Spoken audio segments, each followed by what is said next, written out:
I'm sure you all know this at this point, but we're here to do this open mic tonight because at the end of the year, usually every year, we do a similar thing where people can read poetry and sing songs and stuff like that, just to kind of celebrate the book's release. But we wanted to do another open mic night in the fall because it seemed to be, you know, what people like. So we hope you enjoy what you see, and if you want, you can also perform or read anything you have to, you know, offer around halfway through our performances.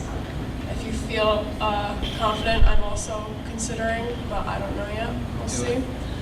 But yeah, so thank you for coming. Our first act tonight is Becky Sabetta. Yeah. Hello. So, if you couldn't already tell, I'm a big fan of Harry Potter. I thought I would pay homage to my favorite bookworm, Hermione Granger, by singing The Coolest Girl from Teen Star Kids' production of a Harry Potter sequel. Kara, hit it.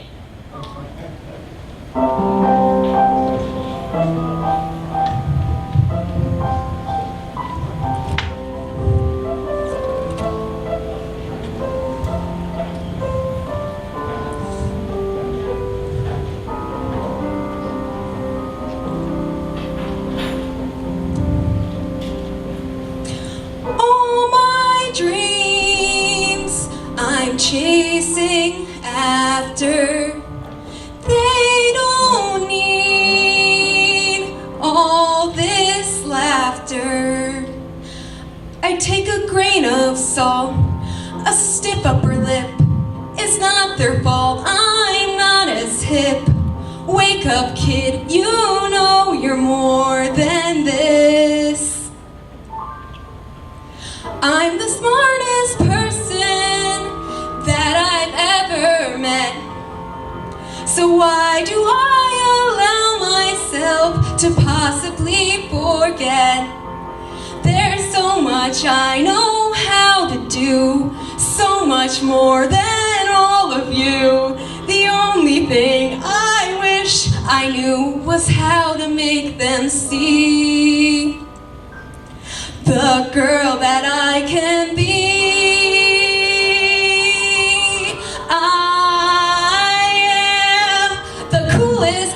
The whole wide world, I know it, but can't show it at all.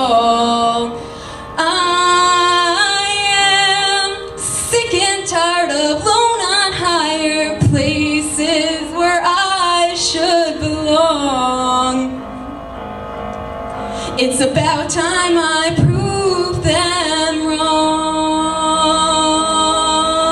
Give me a shot to show what I've got. I'm a heck of a whole lot more than this frizzy hair, these frumpy clothes I wear, though I rock them like nobody you've seen before. Cause I am the coolest girl in the whole wide world. I know it below it all.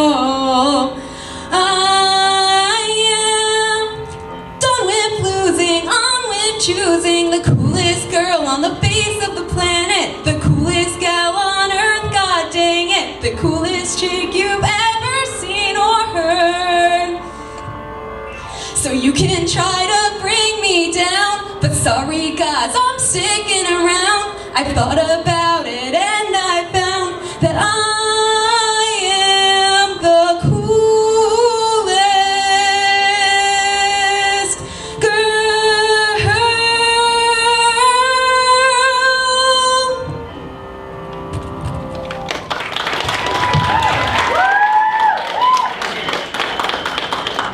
All right, so that was really good, Becky. Good job. Thank you very much.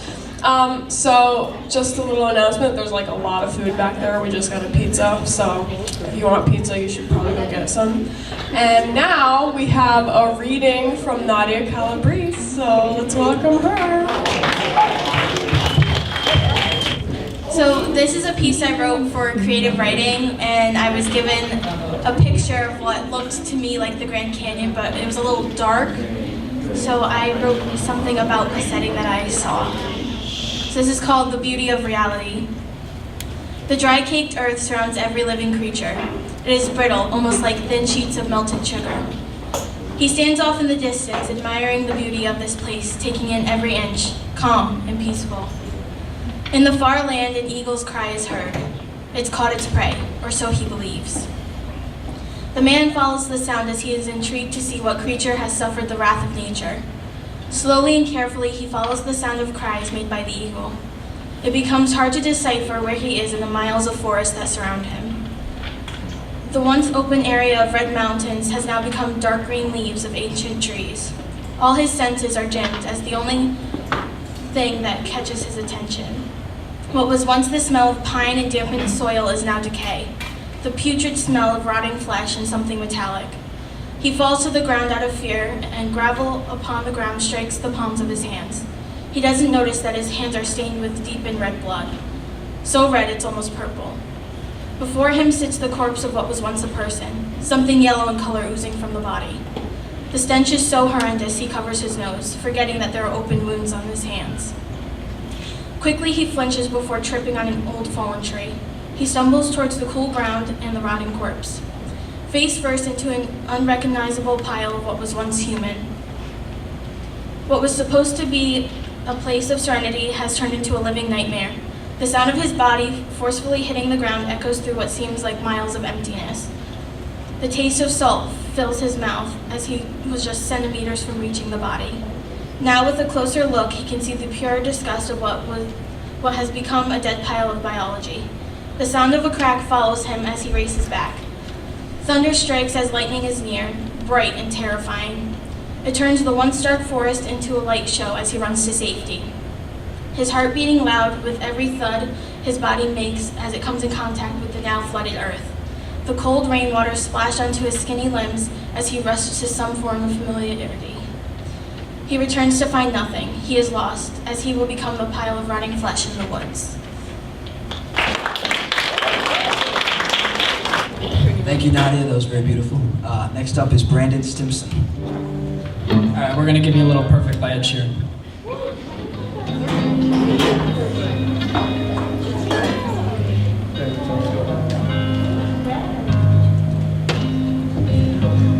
I found a love for me,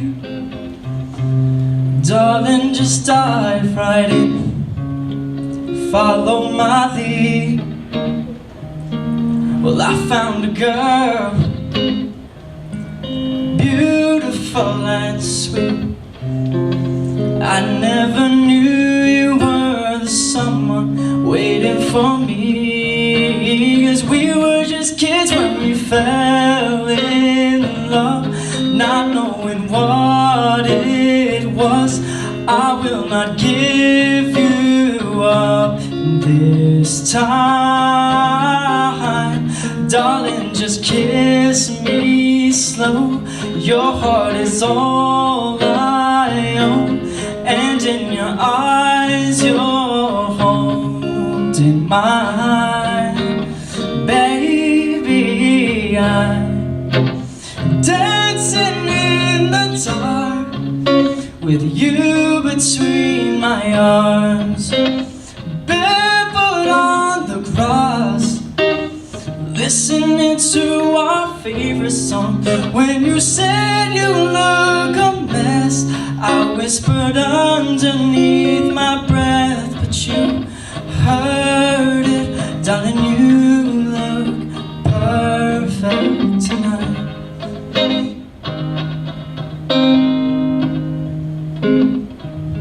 Well, I found a woman stronger than anyone I know. She shares my dreams. I hope that someday I'll share her home. I found a lover to carry more than just my secrets, to carry love, to carry children on our own. We were just kids, but we're so in love, fighting against all odds. I think we'll be alright this time. Darling, just hold my hand. Be my girl, I'll be your man. I see my future in your eyes. Baby, I'm dancing in the dark with you between my arms, barefoot on the grass, listening to our favorite song. When I saw you in that dress, looking so beautiful, I don't deserve this. Darling, you look perfect tonight.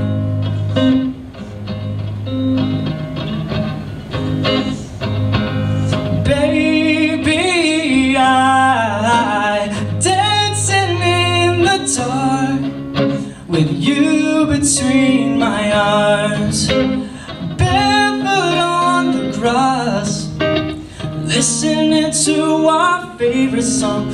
I have faith in what I see. Now I know I have seen an angel in person. Darling, you look perfect.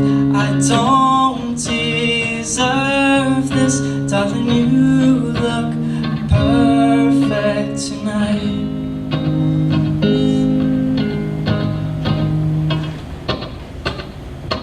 If I told you I was perfect, I'd be lying. If there's something I'm not doing, girl, I'm trying. I know I'm no angel, girl, but I'm not so bad. No, no, no. If you see me at the party conversating, that doesn't mean telephone numbers are exchanging. I know I'm no angel, girl, but I'm not so bad. No, no, no. You should know there's beautiful girls all over the world. I could be chasing, but my time would be wasted. They got nothing on you, baby.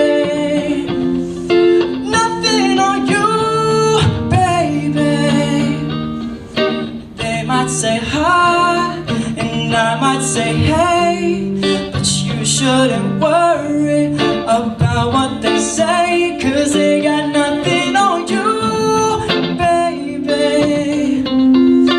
Nothing on you, baby. Hey, let's go.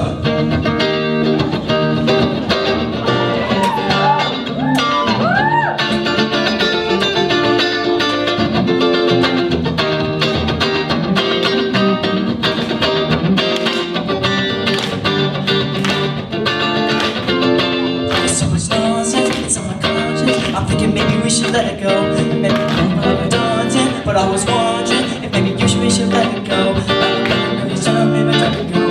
And I don't wanna be a TV episode, but maybe we should let it go.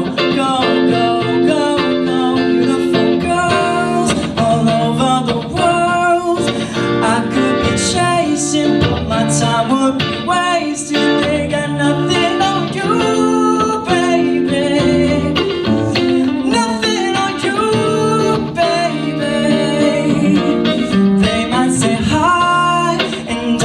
Say hey, but you shouldn't worry about what they say, 'cause they got nothing on you, baby. Ooh, nothing on you, baby.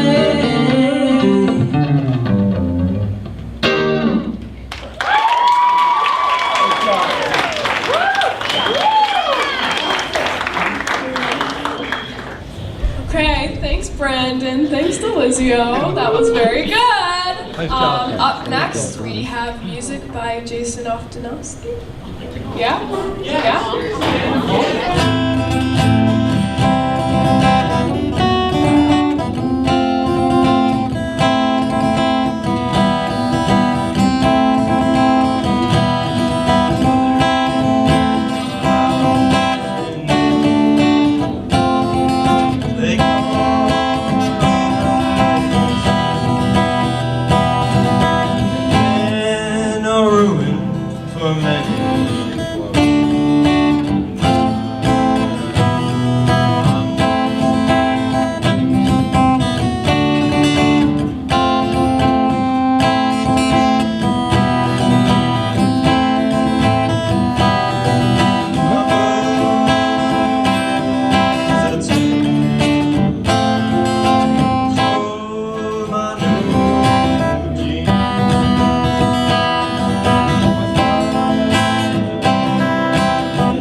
So we found out that on the same day that Floyd died, that Chris Cornell died. So this is kind of a tribute to both of them.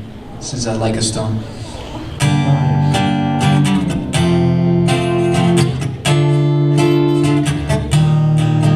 On a cobweb afternoon in a room full of emptiness by a freeway, I confessed I was lost in the pages of a book full of death, reading I will die alone, and if we're good, we're laid to rest anywhere we wanna go. In your house I long to be, roam by roam, patiently I'll wait for you there. Like a stone, I'll wait for you there alone.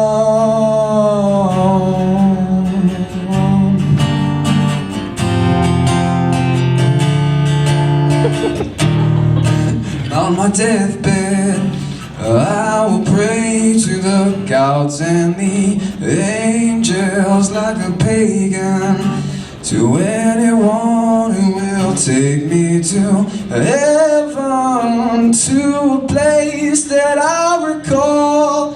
I was there so long ago. The sky was bruised, the wine was bled, and there you led me on. In your house I long to be, roam by roam, patiently I'll wait for you there. Like a stone,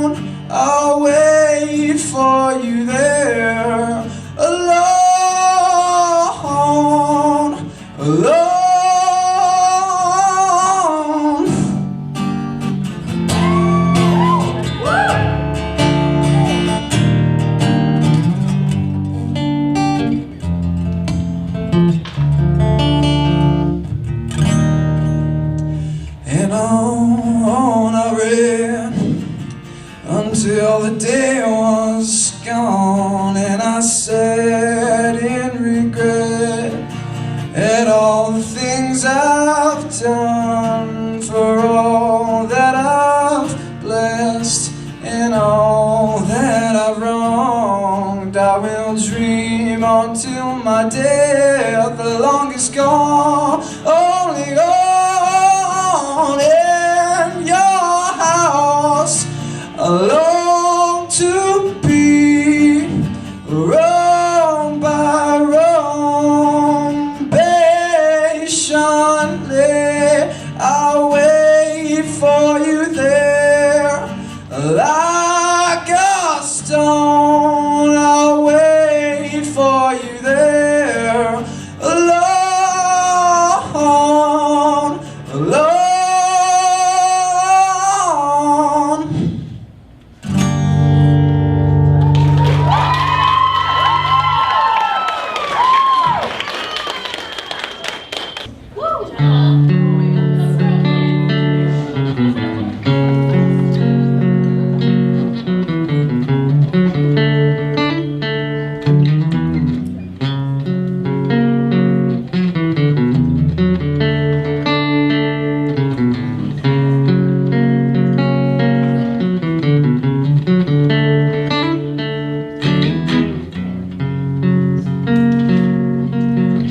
Sometimes I feel like I don't have a partner.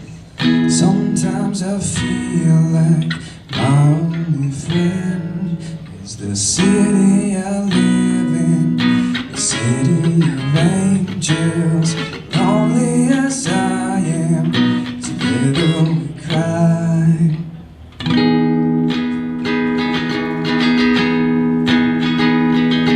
I drive on the streets 'cause she's my companion. I walk through her hills 'cause she knows who I am. She sees my good deeds and she kisses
I'll just say this is I wish you farewell. I hope you're somewhere praying, praying. I hope your soul is changing, changing. I hope you find your peace, falling on your knees, praying.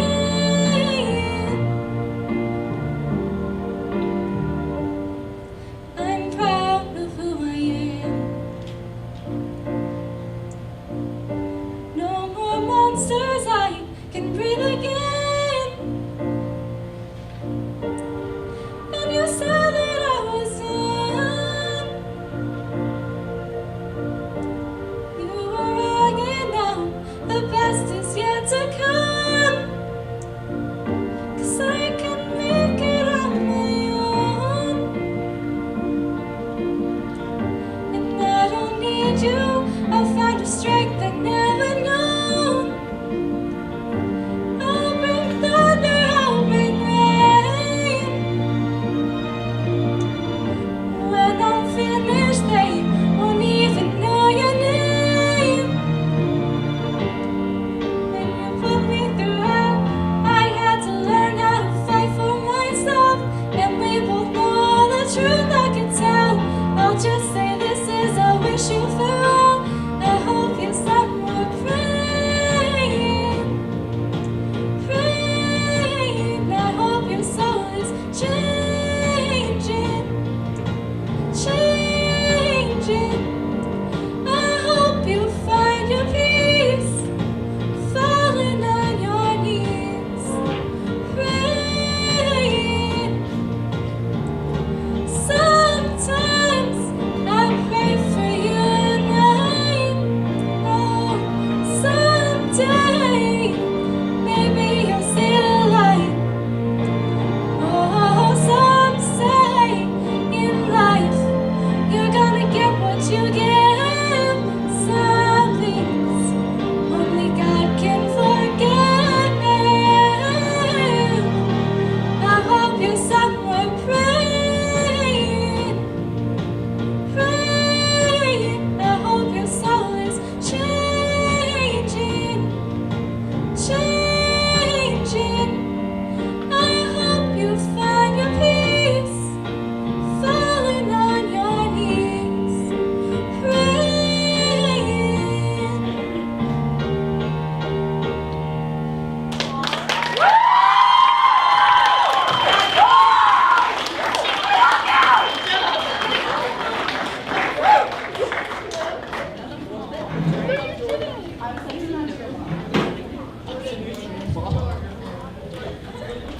So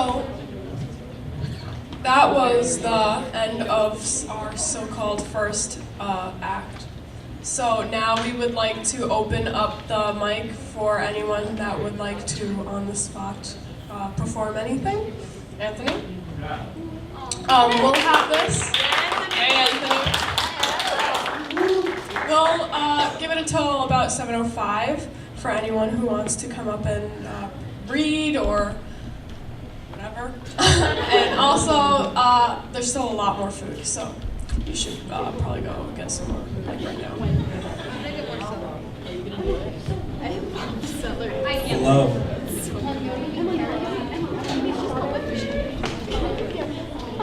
All right, so this is a little thing I wrote that is sort of based off a group conversation over phone with Mike Rebuffo and Noah Taylor. It's just sort of me being weird though.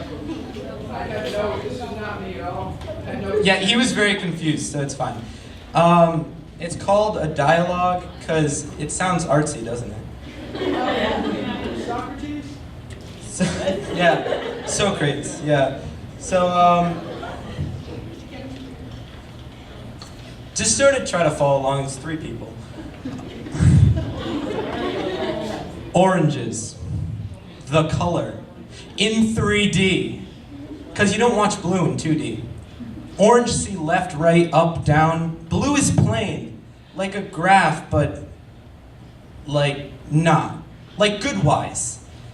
But then the green and red come in, and purple and yellow. And then everybody's complimenting one another. But the graph is a graph, even though it isn't. But it is not of approval. I say, why? I see me only, but you? Yes. But I can't see you. Only me. So is me everything? No, no. Can't be. We is everything. No, no. All is everything.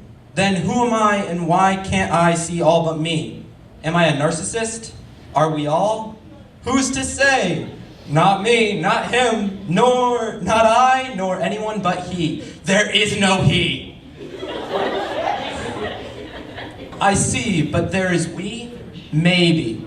Ebb, flow, ebb, flow, ebb, flow, ebb, flow. Oh.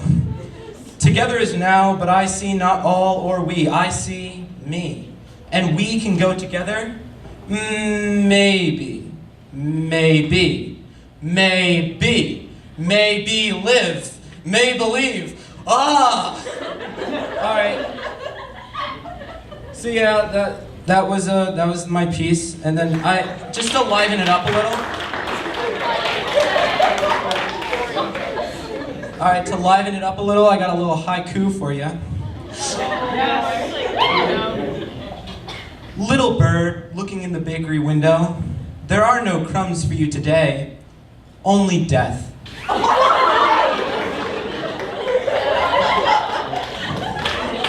big round of applause!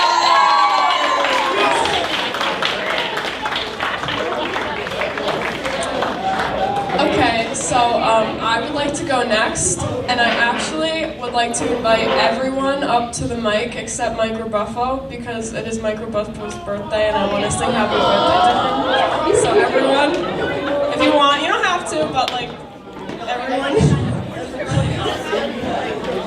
Except Mike Rebuffo, you just have to sit down and everyone's gonna sit too. Yeah, right there. Alright, take a seat, get comfortable. You like your tea? You're 17, right? Yeah. Okay. Alright, is everyone ready? 1, 2, 3. Happy birthday to you. Happy birthday to you. Happy birthday, dear Mike. Love you, Mike. Happy birthday to you. Yeah! Let's go, Mike! Let's go! Are you 4? Are you 5? Are you 6? Are you 7? Are you 8? Are you 9? Are you 10? Are you 11? Are you 12? Are you 13? Are you 14? Are you 15? Are you 16? Are you 17? Stop! Okay, good. Mr. Philippides, would you count us down for Jabba Jive, please? Yeah. Please.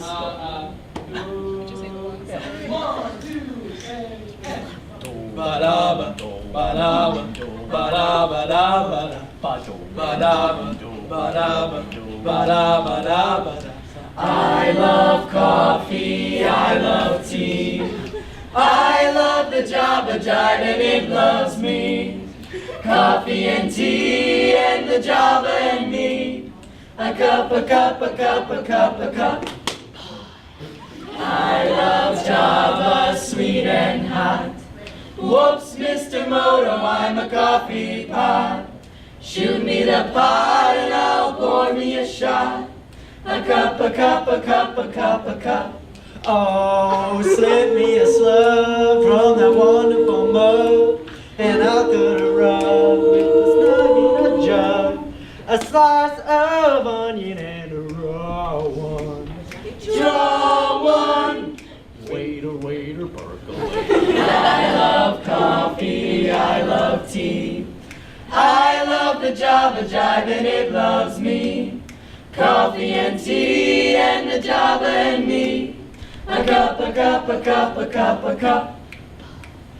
Boston beans, soybeans, I said those itty bitty little green beans, cabbage and greens. You know that I'm not talking about a bean, unless it is a cherry coffee bean. Talk it, boy. I love Java, sweet and hot. Whoops, Mr. Moto, I'm a coffee pot. You send me the pot and I'll pour me a shot. A cup of dots and bats. Do do do do. From now on, Do do do do do do. Whoa. drop your nickel in my pot, Joe. Taking it slow. Waiter, waiter, percolator. I love coffee and tea. I love the Java jive and it loves me. Oh well, coffee and tea and the Java and me. Yeah. A cup, boy. Nice. That's so funny.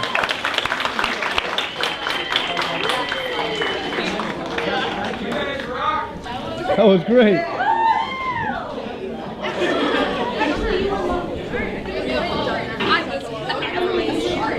You going up?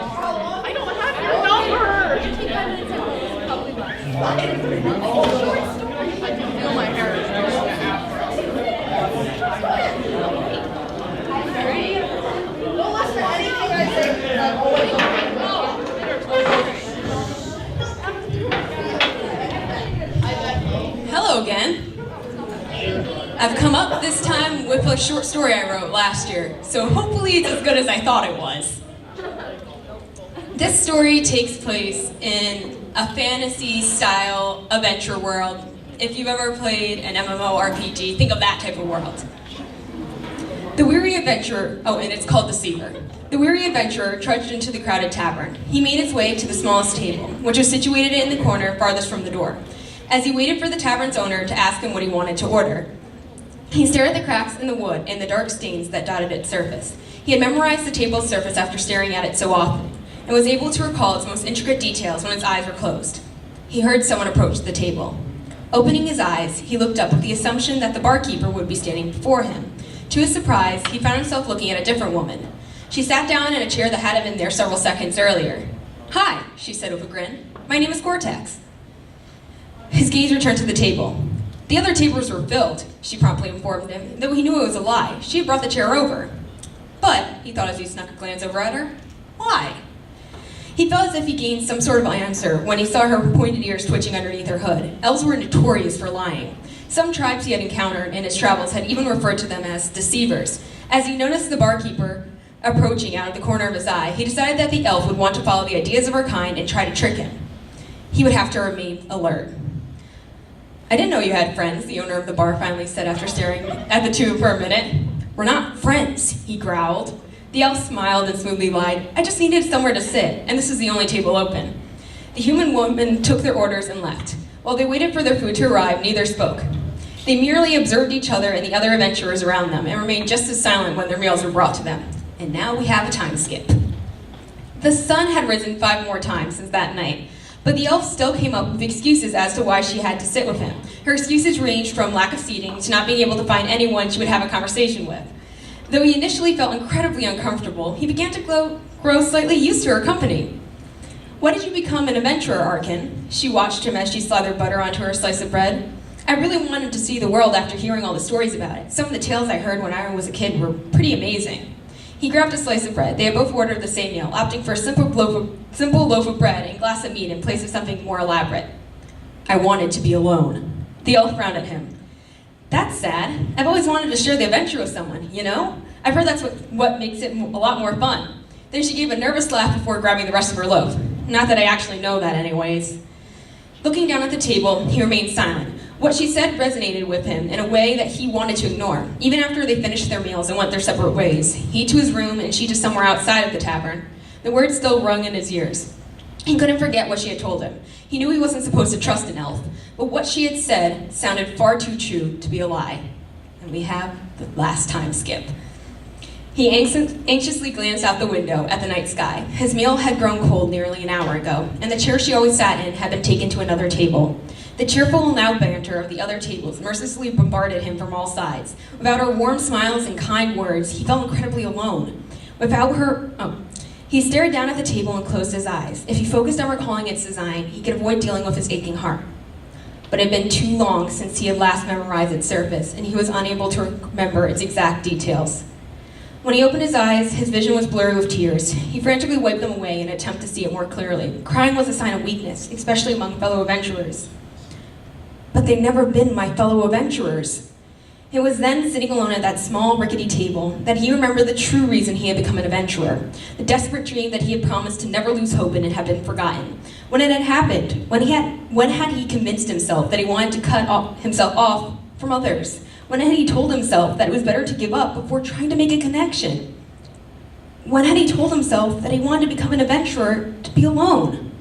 He wanted to return to that naive time when he believed he would make friends. He almost had, back when Cortex had chosen to sit at his table, but like all the others, she had left him. She had found someone far better than him and had left that miserable man that he was alone. Hi. His heart leaped as he looked up. Cortex smiled sheepishly. I'm sorry for taking so long. I wanted to take care of a monster, but it took way longer than expected. She glanced at the empty space across from him. Did someone take my chair? Yeah. She peered at him from underneath her hood. Are you crying? He nodded, wiping away his tears as he did so. She simply grabbed onto his hand and squeezed it tightly. He struggled to find the words that he wanted to tell her, fearing that he wouldn't be able to convey his request. He nervously got to his feet, but his eyes remained focused on the table.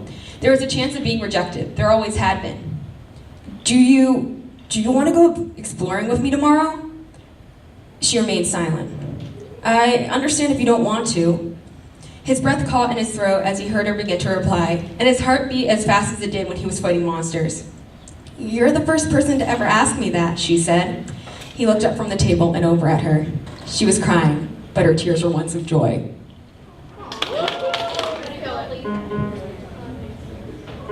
I stick with real things, usually facts and figures. When information's in its place, I minimize the guessing game. Guess what? I don't like guessing games or when I feel things before I know the feelings, or when I'm supposed to operate if I'm just tossed around by fate, like on an unexpected day. A stranger who might talk too fast or ask me questions about myself before I've decided that he can ask me questions about myself. He might sit too close, or about the waiter by his first name, or eat Oreos, but eat the cookie before the cream. But what scares me the most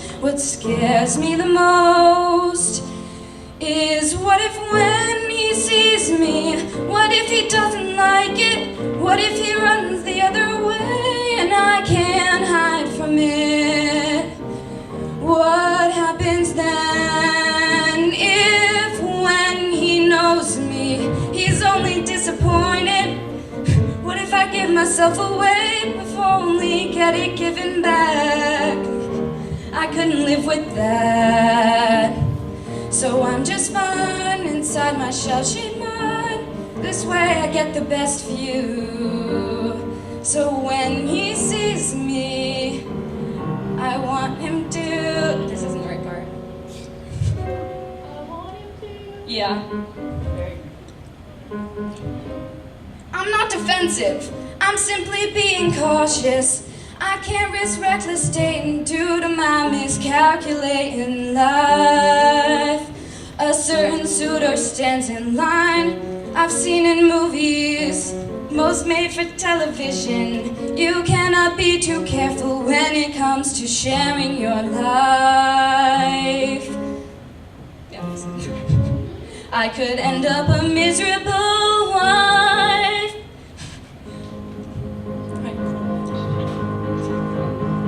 He could be criminal, some sort of psychopath who escaped from an institution somewhere where they don't have girls. He could have masterminded some way to find me. He could be colorblind. How untrustworthy is that? He could be less than kind. Or even worse, he could be very nice, have lovely eyes, and make me laugh. Come out of hiding. What do I do with that? Oh like it? What if I open up the door and I can't close it? What happens then if this isn't me?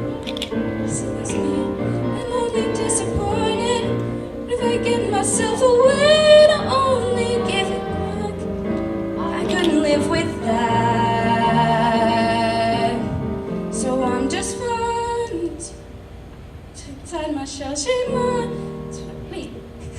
This isn't it. He sees me.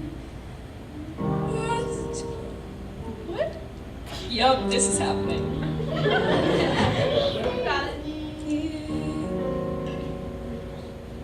Yup.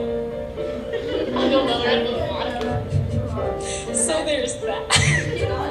No, this is the end of the song again. Yup.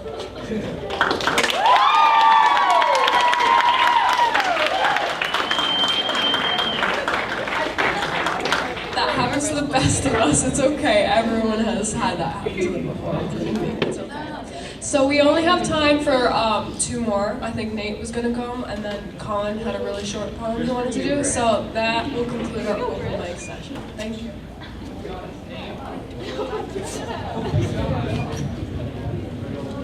So this one's towards the Giants head coach, Ben McAdoo. Chiefs are red, Giants are blue. We all went downhill because of Ben McAdoo. From the Patriots being empowered, from the Browns in the end zone picking flowers, the Giants all play like they are cowards. We don't have a quarterback, our O-line lets up a sack. We pass the ball at the 1, then what's up with that? We are worse than the Browns. Ben McAdoo, you make the entire stadium frown. We would do better with Rex Ryan. Ben McAdoo, you got the entire stadium crying. Giants, I'm not saying I'm done with you. Just stop playing like the Jets and get rid of Ben McAdoo.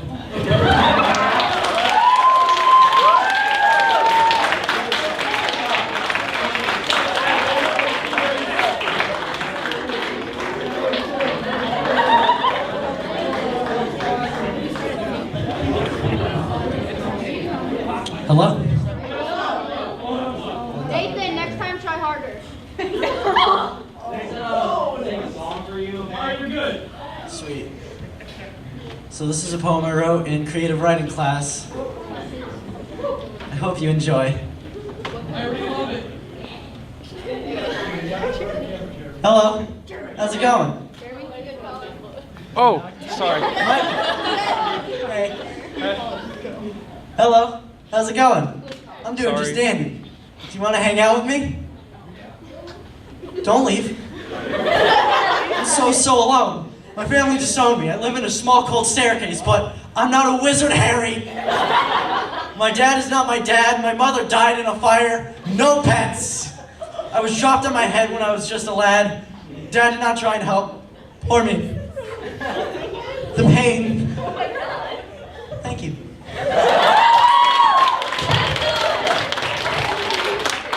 Sorry about that. Hashtag abolish communism.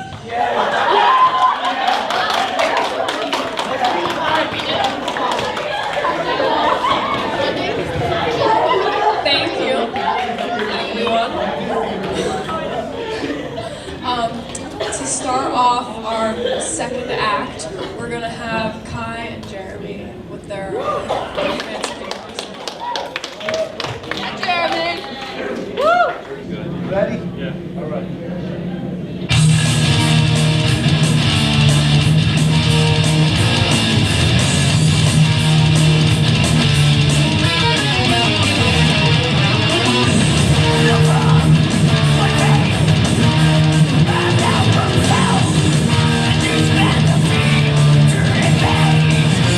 Open wide.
guys.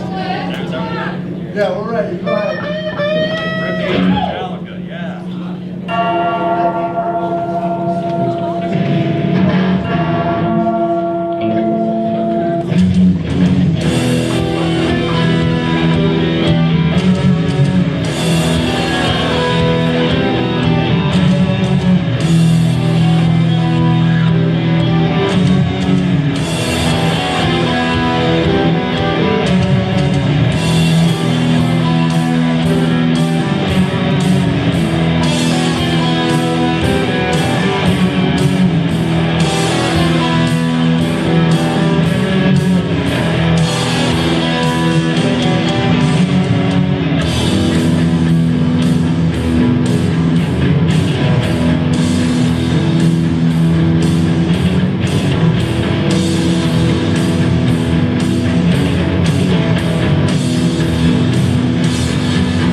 In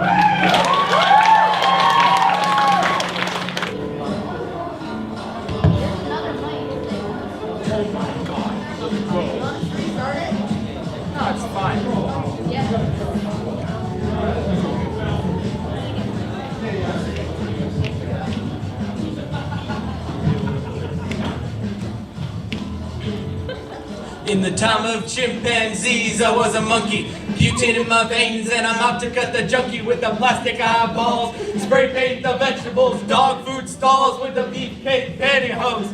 Kill the headlights and put it in neutral. Stock cars flaming with the loser in the cruise control. Babies in Reno with the vitamin D. Got a couple of couches, sleep on the love seat. Someone came in saying I'm insane to complain about a shotgun wedding and a stain on my shirt.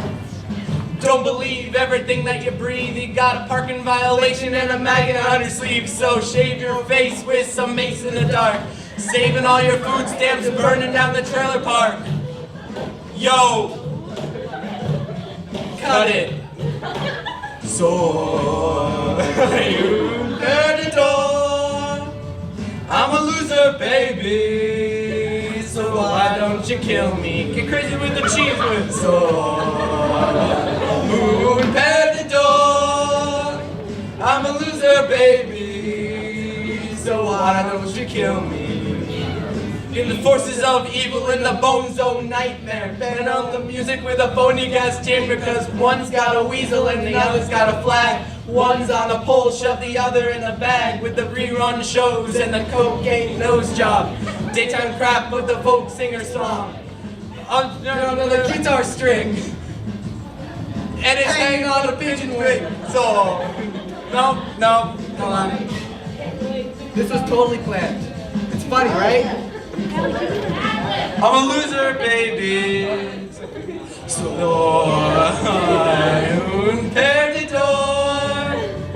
I'm a loser, baby. So why don't you kill me? So I unpair the door.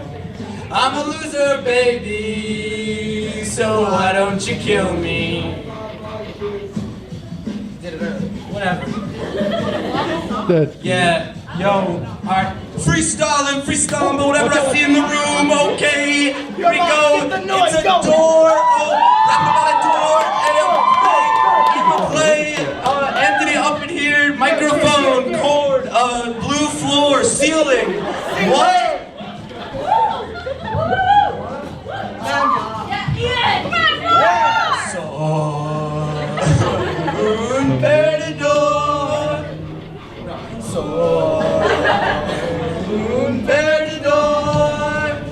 I'm a loser, baby. So why don't you kill me?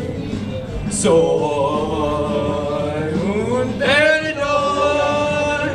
I'm a loser, baby. So why don't you kill me? So I'm rocking it. I'm a loser, baby. So why don't you kill me?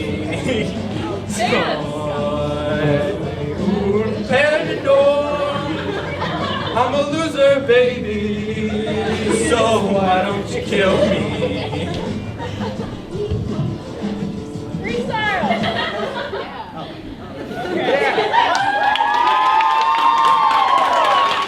But the show's not over. I thought it was you.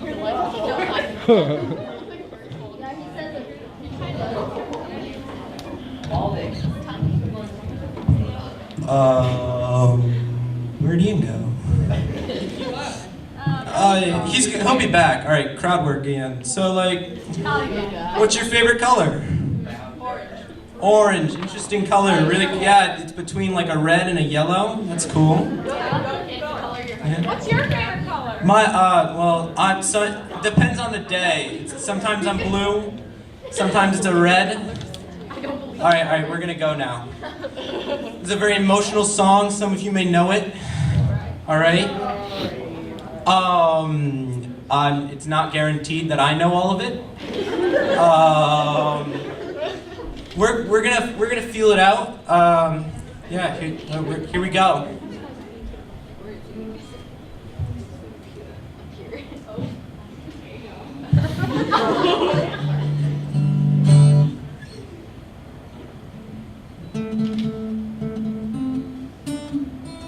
Wait, gotta get in the groove.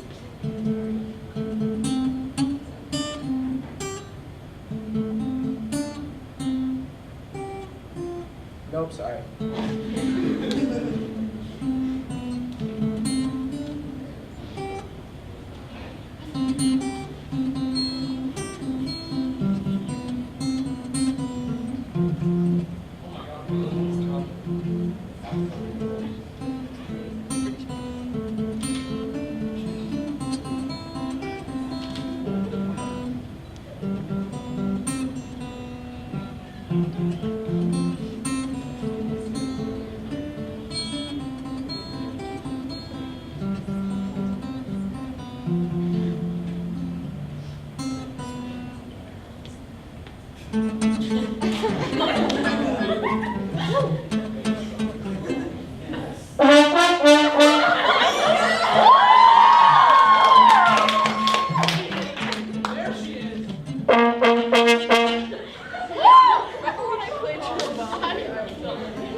Now we'll go begin.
Up next we have Sabrina, right? Yeah, let's give her a hand.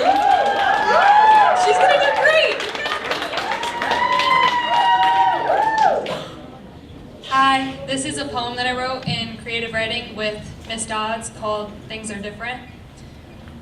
I want to be a kid again. I miss it every now and then. There were no responsibilities, not so many incivilities, just a mouthful of Smarties, but now it's all about parties. Everyone was so happy, but they turned kind of wacky. They lost the track of what matters, and when someone gets hurt, everyone scatters.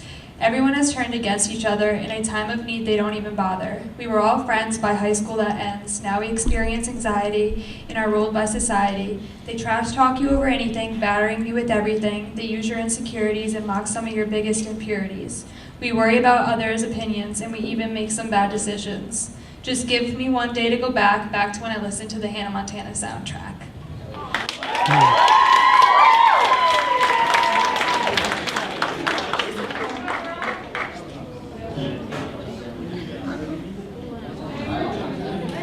Was great. Now we have Marissa and Allie, right?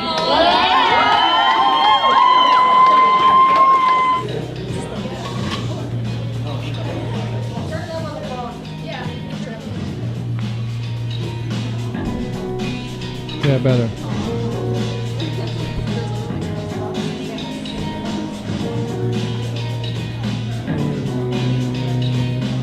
Woo. Hello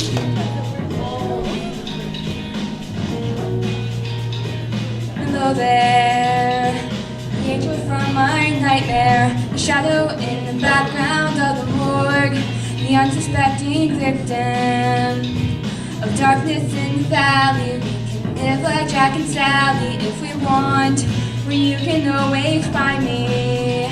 We'll have Halloween on Christmas, and in the night where wishes never ends, where wishes never ends.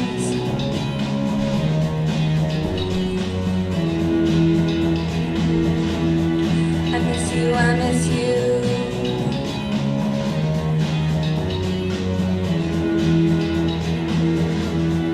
I miss you, I miss you.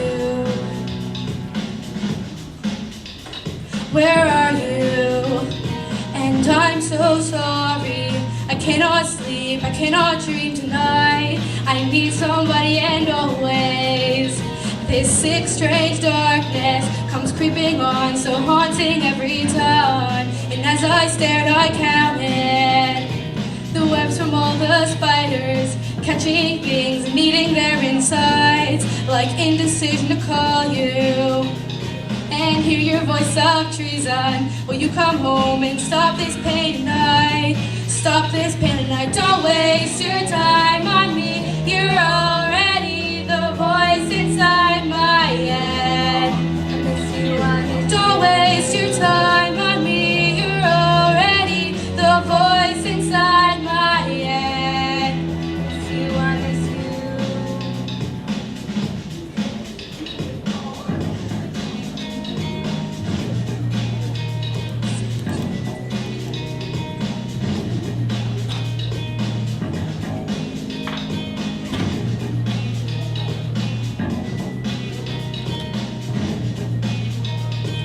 Don't waste your time on me. You're already the voice inside my head. Don't waste your time on me. You're already the voice inside my head. Don't waste your time on me. You're already the voice inside my head. Don't waste your time on me. You're already the voice inside my head. I miss you, I miss you.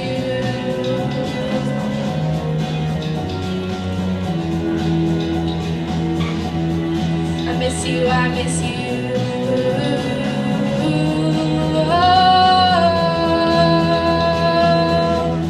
I miss you, I miss you.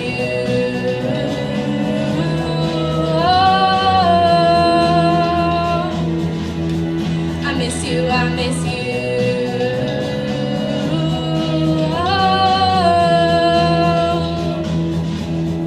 I miss you, I miss you.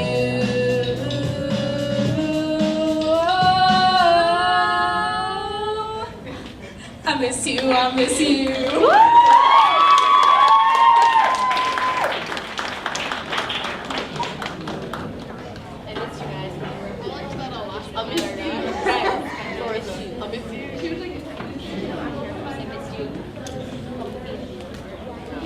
So, you guys remember when we sang Mike Happy Birthday? Yeah. Well, it's like his birthday and there's a birthday cake, so we should do something. We should go get some cake. Like right now. Like, go, get up.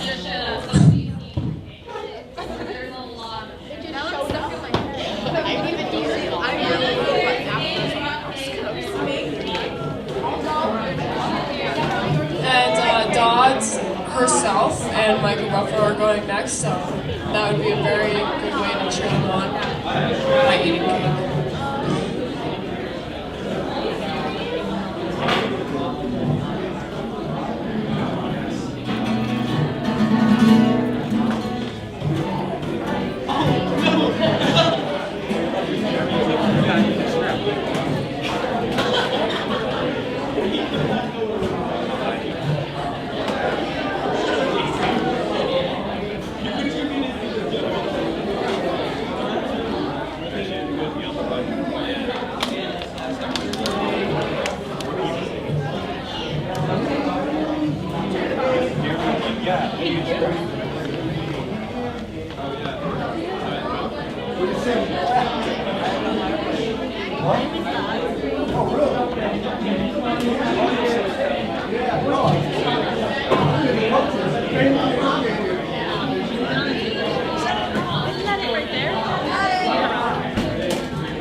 pause right now?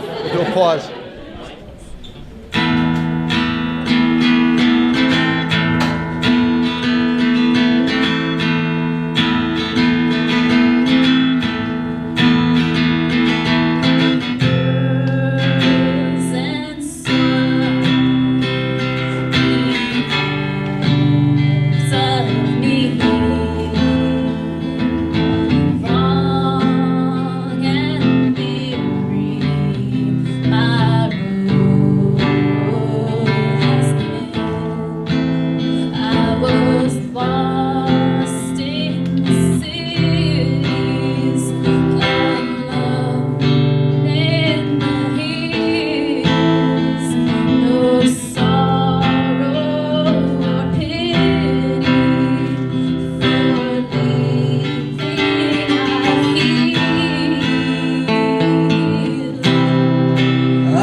My name's Nikki. I'm reading a poem that I wrote in Miss Dodd's creative writing class. It's called Scars Are Stories. Wisdom looks like years of life, seeing beautiful countries both far and wide. with stories shown on each face and body, every wrinkle and scar showing a choice or path taken. Memories of joy, laughter, pain, and cries, happy hello, and final goodbyes. The first bite of chocolate cake you've ever taken, and the smell of freshly baked gingerbread on a winter morning. They say the eyes are the window to the soul. If you looked in, what would you see? Perhaps a life of love and late nights of hard work, waking up early to see your still sleeping children. Most of the scars and wrinkles seen show the love given, and the life she chose to care for her family. A 9-to-5 job with little benefits, but the thought of coming home to see their smiling faces is what gets her through. A strong woman with a beautiful soul, preferred the life of motherhood over a life of adventures. But the real adventure, you might ask, is the family and all the memories that come with them.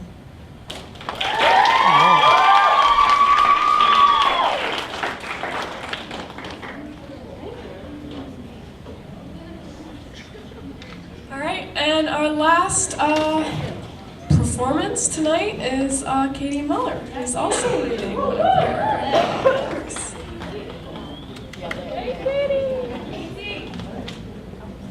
Hi, I'm reading a setting sketch that I wrote in Miss Dodd's creative writing class. Whew.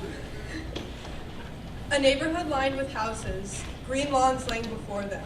They look just like yours, except for the fact that they are not. It is not Earth. The dimensions are different. You are experiencing colors you never had before. It's almost like you can feel them pressing against your body, trying to fill you up with air and pop you. A new pressure like zero gravity. This sensation has never been felt on your home planet. You continue to float down this eerie street trying to make sense of the information you're given. Scanning the houses for life, you notice nothing is organic.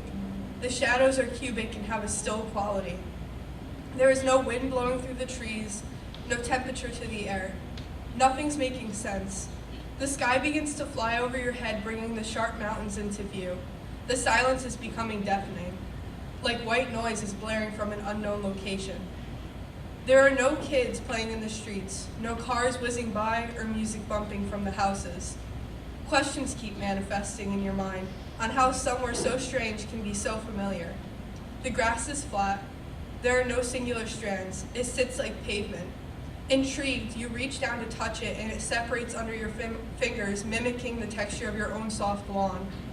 This gives you a wave of nostalgic nausea, like you've been here before. You can taste your stomach acid beginning to rise into your throat, but you're so panicked the instinct of throwing up cannot happen. As you continue your journey down the street, you smell cookies being baked. How is this possible? There are no people here to bake them. As the smell grows stronger, you are reached with a whiff of a charcoal grill cooking steak. Soon all the scents begin to overwhelm your system. Fresh laundry, gasoline, flowers, making you sick to your head. It's almost as if this whole neighborhood is alive, with families occupying each house, but none are in sight. You begin to wonder if you are even here, if this is all some massive hallucination. Maybe you're the invisible one. So you look down to pinch yourself and realize these are not your hands. This is not your body. Then the realization hits you like a bag of bricks. You are not you. And our last performance of the night is by a special group of people called Full Circle. It's called Cold, Cold, Cold by Cage the Elephant. And also, if people could stick around and help clean up afterwards, that would be super helpful. And we won't sing the cleanup song. You can take food home with you. If you want, yeah. Well, I need to turn up a little bit. Turn up? Turn what up? Turn down for what? Yeah, take us away there, boys.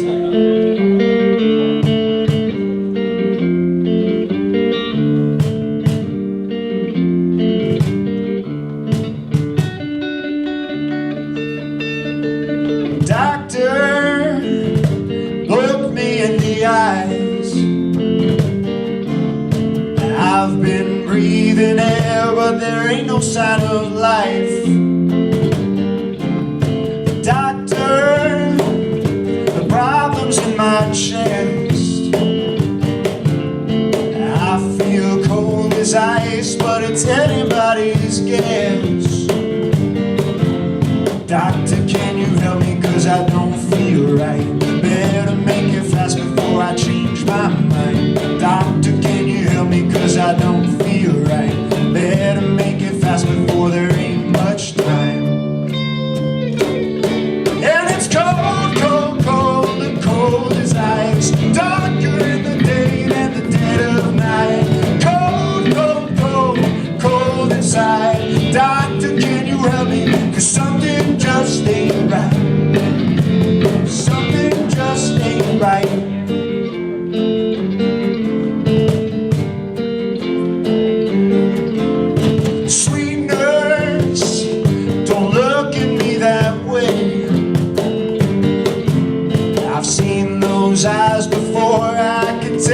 want to play. Counselor, give me some advice. Tell me how far will I fall if I live a double life. Doctor, can you help me, 'cause I don't feel right. Better make it fast before I change my mind. Doctor, can you help me, 'cause I don't feel right. Better make it fast before I ain't much time. And it's cold, cold, cold, cold inside. It's darker in the day than the dead of night. Cold, cold, cold, cold inside. Doctor, can you help me? Something just ain't right. Something just ain't right. Something don't feel right. And as the darkness falls, it fills up both my eyes. My life before me like a flash in the night, with my arms open wide.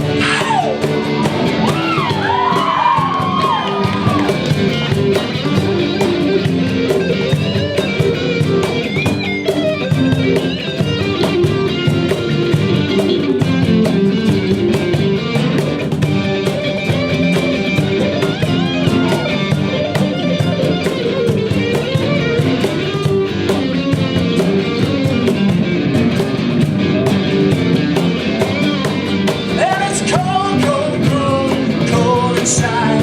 Darker in the day than the dead of night. Cold, cold, cold, cold inside. Doctor, can you help me? Something just ain't right. Something just ain't right.